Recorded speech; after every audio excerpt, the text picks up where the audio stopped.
하나님 아버지로부터 오는 은혜와 평강과 축복이 오늘 이 대면 예배와 또 온라인 예배에 참여하신 모든 분들 위해 임하시기를 축원합니다. 제람이라는 젊은 청년이 있었습니다. 그런데 어느 날 아버지가 암에 걸렸다는 사실을 알게 되었습니다. 의사의 말에 의하면 병은 이미 초기 단계를 지난 절망적인 상황이었습니다. 절망적인 상황에 처한 사람들이 그러하듯이 제레미야와 그 가족은 기적이 일어나기를 간절히 바라면서 열심히 기도했습니다. 의사도 할 수 있는 한 최선을 다했습니다. 하지만 수술과 그 뒤에 이어진 항암 치료는 아버지에게 고통만을 더 안겨주었습니다.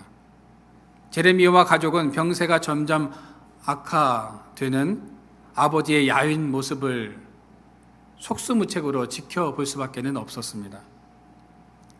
그러나 가족 어느 누구도 마지막까지 희망을 버리지 않았습니다.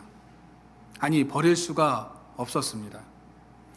하지만 그들이 그토록 필사적으로 간구했던 기적은 일어나지 않았습니다. 이 이야기는 조셉 마셜의 베스트셀러인 그래도 계속하라라는 책의 내용입니다. 이 책은 아버지를 잃고 슬픔에 잠긴 제레미가 늙은 매라고 불리는 한 할아버지에게 던지는 질문으로 시작됩니다. 그 질문은 이런 겁니다. 할아버지, 사는 게 왜 이렇게 힘들죠? 여러분들은 어떠십니까? 사는 게 힘들지 않으십니까? 살다 보면 누구나 알게 되는 사실 한 가지가 있습니다. 삶에는 우리가 반드시 건너야 하는 고난의 강이 있다는 겁니다. 조셉 마샬이 말한 것처럼 기쁨의 순간은 마치 장마 때 잠깐 비치는 햇살처럼 미약하기만 하고 슬픔과 고통은 계속될 것만 같다는 겁니다. 기독교 작가인 필립 얀시는 믿음을 갖고 사는 사람들이 이 땅을 살아가면서 느끼게 되는 공통된 마음을 주제로 책을 냈는데 그 책의 제목이 하나님, 당신께 실망했습니다 라는 제목이었습니다. 우리가 믿음을 가지고 살아가면서 야베스의 기도처럼 환난을 벗어나 근심이 없는 삶을 살아가면 얼마나 좋겠습니까? 이런 삶을 살아가고 싶은데 그렇지 못해서 하나님께 실망했던 적이 있으십니까? 2021년 지난 한 해 동안 여러분들은 어떻게 살아오셨습니까? 혹시 하나님께 실망하고 계시지는 않으십니까? 하나님, 왜 제가 이런 병에 걸려야 하는 것입니까? 하나님이 살아계시다면 우리 가정과 내 사업과 자녀들이 왜 이렇게 고통을 당해야 하는 것입니까? 우리는 믿음을 가지고 살아가는데 계속 일이 꼬여만 가고 얽혀만 갈 때 믿음으로 산다는 것에 대한 실망감을 가질 수밖에 없습니다. 때로는 하나님에 대한 회의를 느끼기도 합니다. 그럴 때 우리는 어떻게 해야 하는 것일까요?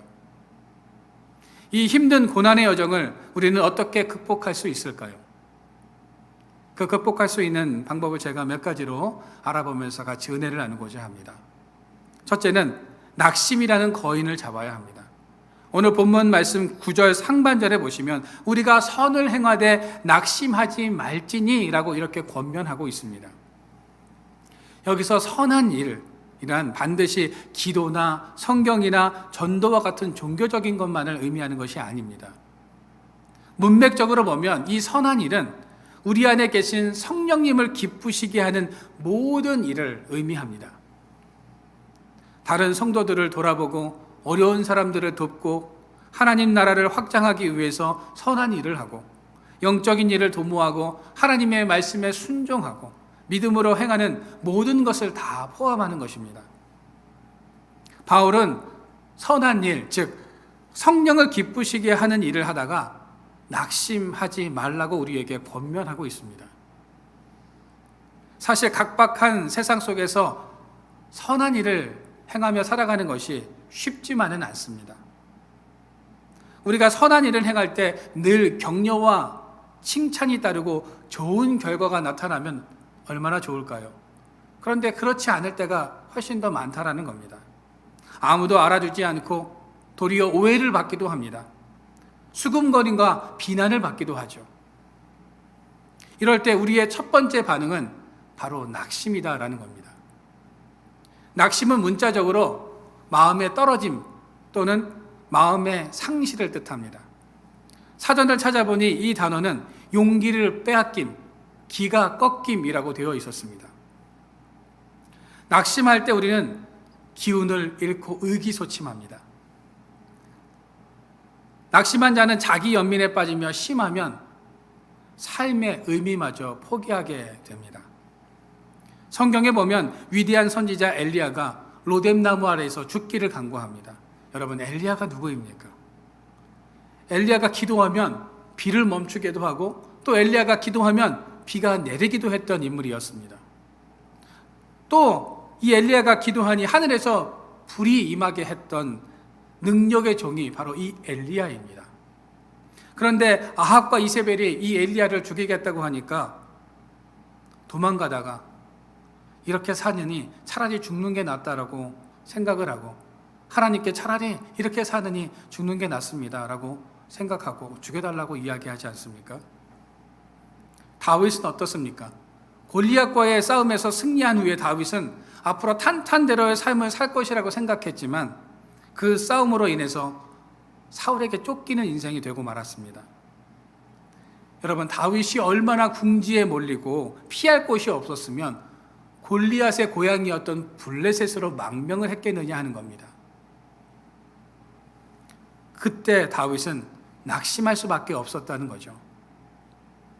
여러분, 사람은 누구나 낙심을 합니다. 낙심은 사람을 가리지 않습니다. 낙심은 사탄이 가장 유용하게 활용하는 무기입니다. 그렇다면 우리가 어떻게 낙심에 대항을 할 수 있을까요? 설교자 데이비드 제로마이라는 사람이 있는데요.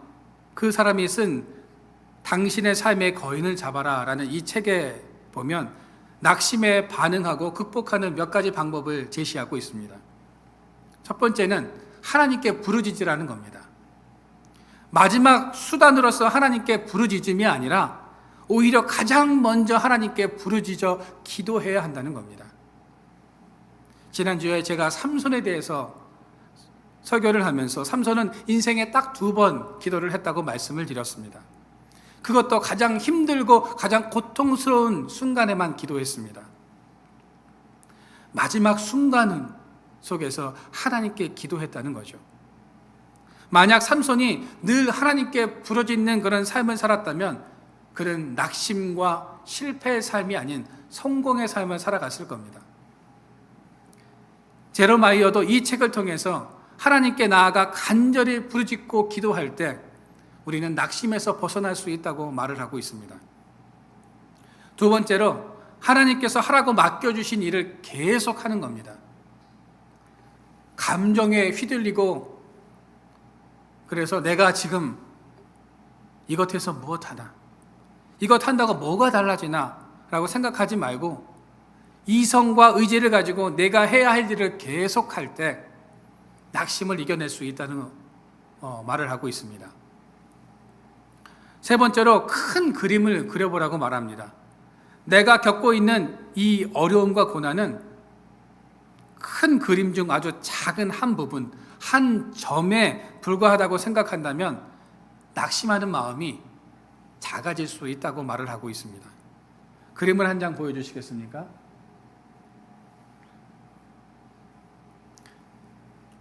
조르주 피에르 쉐라가 그린 그랑드 자트 섬의 일요일 오후라는 이 그림이거든요. 이 그림을 보면 그냥 그린 것 같죠. 아주 자세하게 보면 점묘법을 이용해서 2년 만에 이 작품을 완성했다고 합니다.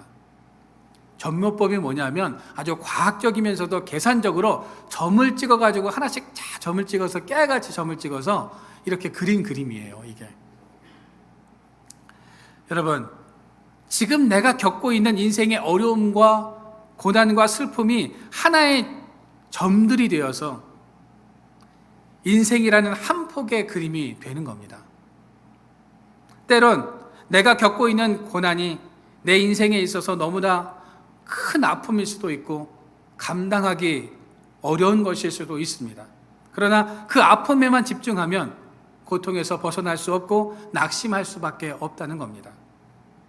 그러나 제러마이어는 그 고통과 아픔을 극복하고 낙심에서 벗어나려면 우리의 생각과 시각을 고난에 집중하기보다 하나님 안에서 인생의 큰 그림을 그려보라고 이야기를 하고 있습니다. 네 번째입니다. 넷째로 하나님의 약속을 붙잡는 것입니다. 마음이 상해서 성경을 펼치기 싫을 때가 있죠. 그럴 때야말로 하나님의 약속의 말씀을 붙잡고 읽어야 한다는 겁니다. 어느 한 남자가 있었습니다. 그는 직장에서 명퇴를 당했습니다. 할 일이 없어진 그가 자기 집 현관 앞에서 멍하니 있는데 사회보장연금이 배달되었습니다. 나는 매달 연금이 배달되기만을 기다리는 삶을 살아야 하는가라는 이런 생각과 함께 낙심에 빠졌습니다. 그러다가 이런 생각이 들었습니다. 내가 이렇게 한탄만 하고 있으면 안 되지. 결심을 하고 자신이 할 수 있는 일을 찾아보기 시작했습니다. 그리고 예전에 어머니가 만들어 주었던 닭고기 요리를 만들기 시작했습니다. 65세의 나이에 105달러를 가지고 수많은 시행착오와 108번의 거절과 실패도 있었지만 109번 만에 성공해서 오늘날의 KFC, 세계적인 프랜차이즈의 대표가 되었습니다. 그 사람이 누군지 아십니까? 커넬 샌더슨입니다. 사진을 좀 보여주시겠어요? 예, 젊을 때 사진이고요. 예, 우리가 KFC 지날 때마다 저 할아버지 모습을 자주 보죠. 예. 에디슨은 축전지를 만들기 위해서 2000번의 실패에도 낙심하지 않았습니다. 꿀벌은 아주 손톱만큼의 꿀을 모으기 위해서 1500송이의 꽃을 찾아다닌다고 하죠. 하루 동안 벌집에 약 900g의 꿀이 저장되는데 꿀벌 한 마리가 500만 번을 왔다 갔다 해야 그 양을 모을 수 있다고 합니다. 500만 번 왔다 갔다 하려면 얼마나 수고하고 애써야 하는지 여러분들도 아마 잘 아실 겁니다. 그러나 꿀벌은 낙심하지 않고 꿀을 모은다는 겁니다. 여러분, 이제 사탄이 우리들 마음속에 낙심을 집어넣을 수 없도록 주님만을 바라보시기를 바랍니다. 주님과 동행하면서 그 은혜에 감사하는 성도들의 삶을 살아가시기를 바랍니다. 늘 주님께 기도하면서 약속의 말씀을 붙잡고 믿음으로 계속 전진해 나아가시기를 바랍니다. 2022년 올 한 해 어느 순간에도 여러분 낙심하지 마시고 나에게 맡겨진 사명을 잘 감당해서 승리하는 삶을 살아가는 저와 여러분들의 삶이 되어지기를 주님의 이름으로 축원드립니다. 두 번째로 때를 기다리며 인내해야 합니다. 오늘 9절 하반절에 보시면 포기하지 아니하면 때가 이름에 거두리라. 바울은 때가 되면 반드시 거두게 될 것이라고 말하고 있습니다. 결실의 때가 있을 것이고 그 때가 되면 거두게 될 것이니 포기하거나 지쳐 넘어지지 말고 선한 일을 계속하라는 겁니다. 믿음의 삶을 살아가면서 어려운 점 하나는 때의 문제입니다. 늘 우리의 때가 하나님의 때보다 빠릅니다. 우리는 조급하고 성급한데 하나님은 아주 느긋하십니다. 어떨 때는 하나님의 때를 기다리지 못해서 실패를 맛보기도 합니다. 왜 빨리 응답하지 않으시지? 왜 결과가 없지? 왜 변화가 없지? 이렇게 조바심을 하나님께 냅니다. 그러다가 인간적인 방법을 동원해서 상황을 조작하기도 하고 제풀에 지치기도 합니다. 하나님께서 아브라함에게 아들을 주시겠다고 하셨는데 아브라함이 그때를 기다리지 못하고 어떻게 행동했습니까? 인간적인 방법을 동원했습니다. 하갈을 통해서 이스마엘을 낳아 후사를 이으려고 했습니다. 여러분, 하나님의 뜻은 인간의 경험과 차원을 넘어서는 겁니다. 하나님의 뜻과 우리의 뜻, 하나님의 때와 우리의 때는 분명히 다릅니다. 바울은 본문에서 때가 이르면 거두게 될 것이라고 말을 하고 있습니다. 그런데 그 때는 우리의 때가 아니라 하나님의 때임을 분명히 아셔야 합니다. 그 때가 되면 분명히 그 선한 일의 결실을 거두고 보상을 받게 될 것이라고 말씀하고 있습니다.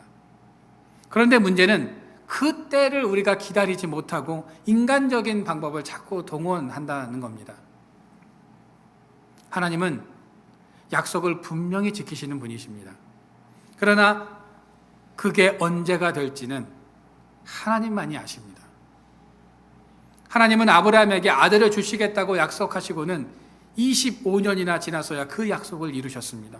요셉에게는 꿈을 꾸게 하셨고 13년이 지나서야 그 꿈을 이루게 하셨습니다.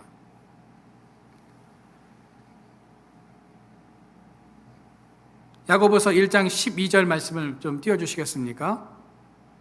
시험을 참는 자는 복이 있나니 이런 시련을 견디어낸 자가 주께서 자기를 사랑하는 자들에게 약속하신 생명의 면류관을 얻을 것이기 때문이라 라고 말씀합니다. 이 말씀 중에서 시련을 견디어내다라는 이 단어는 재련소에서 썼던 용어입니다. 깊은 산속에서 원석을 캐내어 그 원석에 붙은 금을 그대로 사용할 수가 없어서 2,000도가 넘는 불가마에 집어넣어서 불순물을 제거해 순도 높은 순금을 만들어냅니다. 우리가 시련을 견뎌낸다는 것은 2,000도가 넘는 고난을 인내로 참아야 한다는 것이고 그 과정을 통해서 불순한 생각들과 삶이 정제되고 제거된다는 겁니다. 그러면 비로소 생명의 면류관을 얻게 된다고 성경은 말씀하고 있습니다. 여러분, 기다린다는 것은 쉬운 것이 아닙니다. 요즘처럼 즉석과 인스턴트가 판을 치고 스피드가 미덕으로 여겨지는 시대에는 더욱 그렇습니다. 사실 우리는 서두르는 삶에 너무 익숙해져 있습니다. 운전하다가 앞차가 3초만 머뭇거리면 어떻습니까? 경적을 빡 울리죠. 톨게이트를 지나가다가 요금소 앞에서 조금만 시간이 지체되거나 보행자 신호 때 사람이 없는데 신호를 지키고 가만히 있으면 바로 뒤에서 경적을 울리는 아마 경험들을 해보셨을 겁니다. 그만큼 기다리는 것을 싫어하고 참지 못합니다. 심리학자 칼 융은 조급함은 마귀에게 속한 것이라기보다 마귀 그 자체다라는 말을 한 바가 있습니다.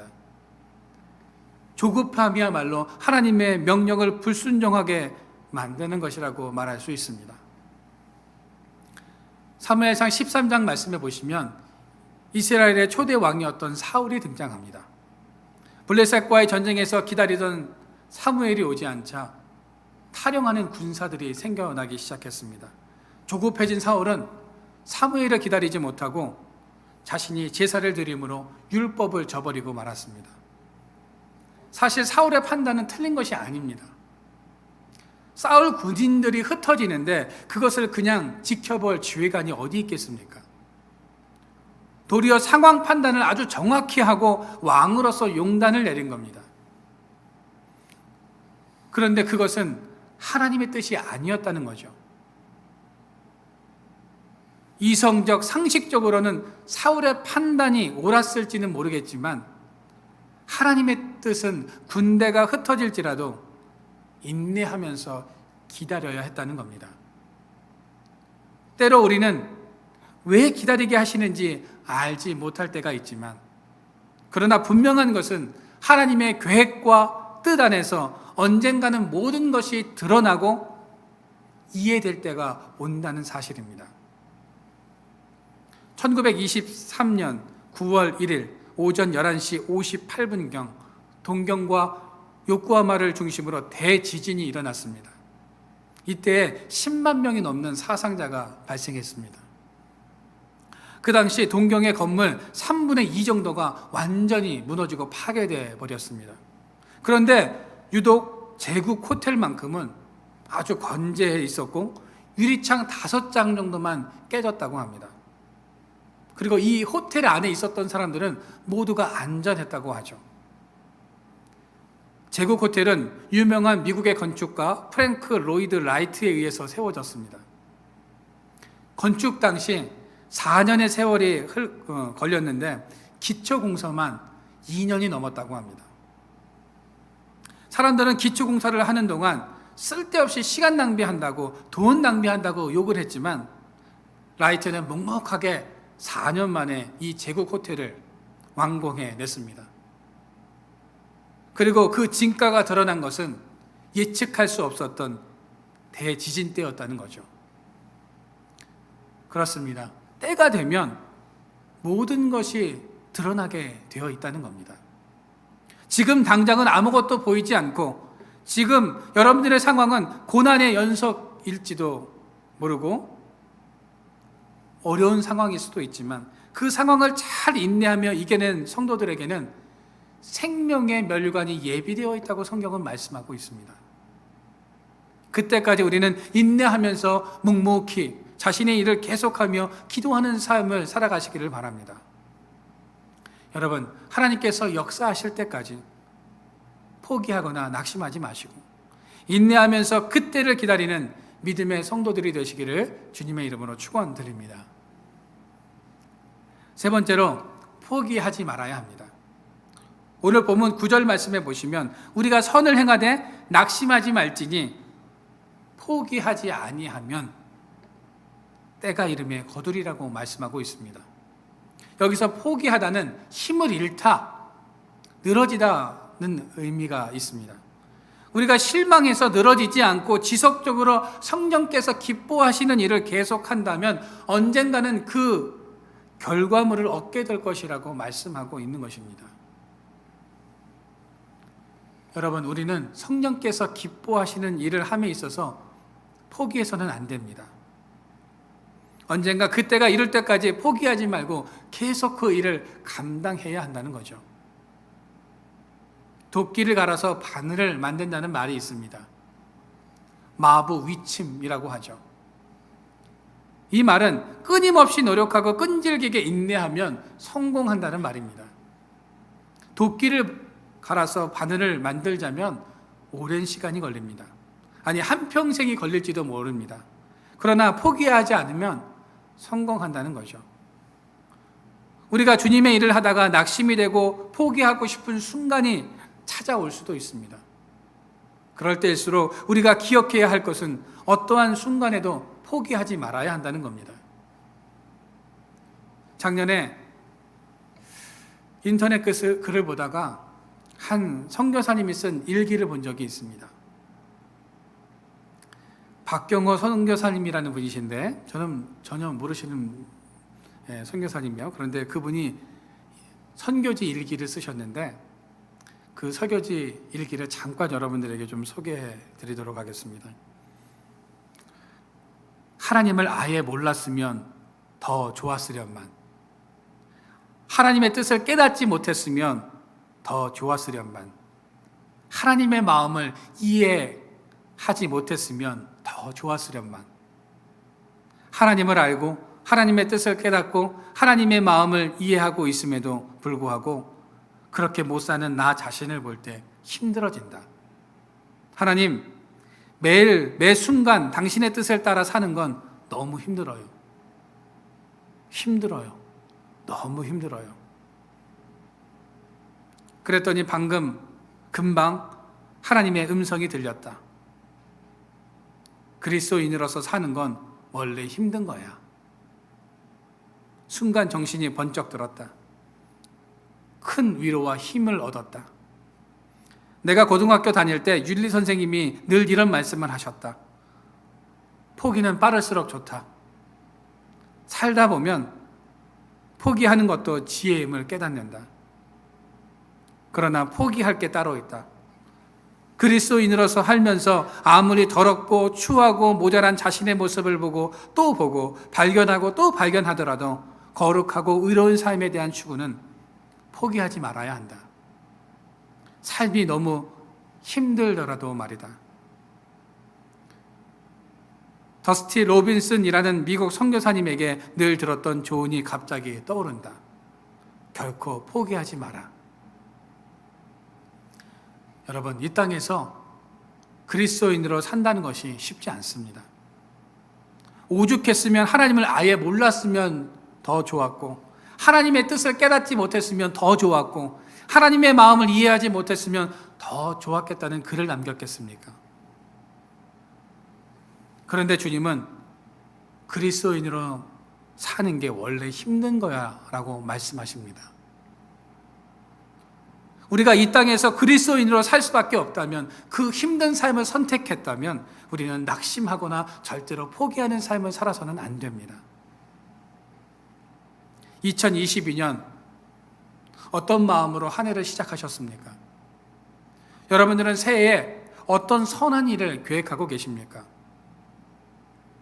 성령께서 기뻐하실 만한 계획을 세워놓으셨습니까? 여러분, 그 계획이 거창한 계획이 아니어도 괜찮습니다. 그 계획보다 더 중요한 것이 있다면 포기하지 않고 그 계획을 계속해 나가는 것이 중요한 겁니다. 또한 그 계획이 내가 원하는 대로 진행되지 않는다고 하더라도 낙심하거나 낙담하지 않는 것이 중요한 것입니다. 여러분, 고난의 순간 우리는 낙심합니다. 주님께서 내 손을 놓으셨다고 말합니다. 그러나 주님은 우리의 손을 놓은 적이 없으십니다. 우리는 주님의 뜻을 모르겠다며 포기했지만 주님은 우리를 절대로 포기한 적이 없으십니다. 오늘도 그 사실을 믿고 어느 순간에도 주님의 때를 기다리며 인내하면서 포기하지 않는 삶을 살아가는 저와 여러분들의 삶이 되어지기를 주님의 이름으로 축원드립니다. 기도하겠습니다. 사랑의 하나님, 우리가 이 땅에서 낙심하지 않고 인내하면서 하나님의 때를 기다리게 하여 주시옵소서. 포기하고 내려놓고 싶을 때 성령께서 도우셔서 일으켜 세워주시고 선한 길로 인도하여 주시기를 원합니다. 오직 인내하고 충성하는 가운데 주님의 뜻만을 이루어드리는 삶이 되기를 바라오며 예수 그리스도의 이름으로 기도드립니다. 예물을 위해서 기도하겠습니다. 오늘 드려진 예물을 하나님께서 기뻐 받아주시고 드린 손길 위에 복을 내려 주셔서 갑절의 은혜를 허락하여 주시옵소서. 들어가도 복을 받고 나가도 복을 받는 복된 인생이 되게 하시고 감사로 넘쳐나는 삶이 되게 하여 주시옵소서.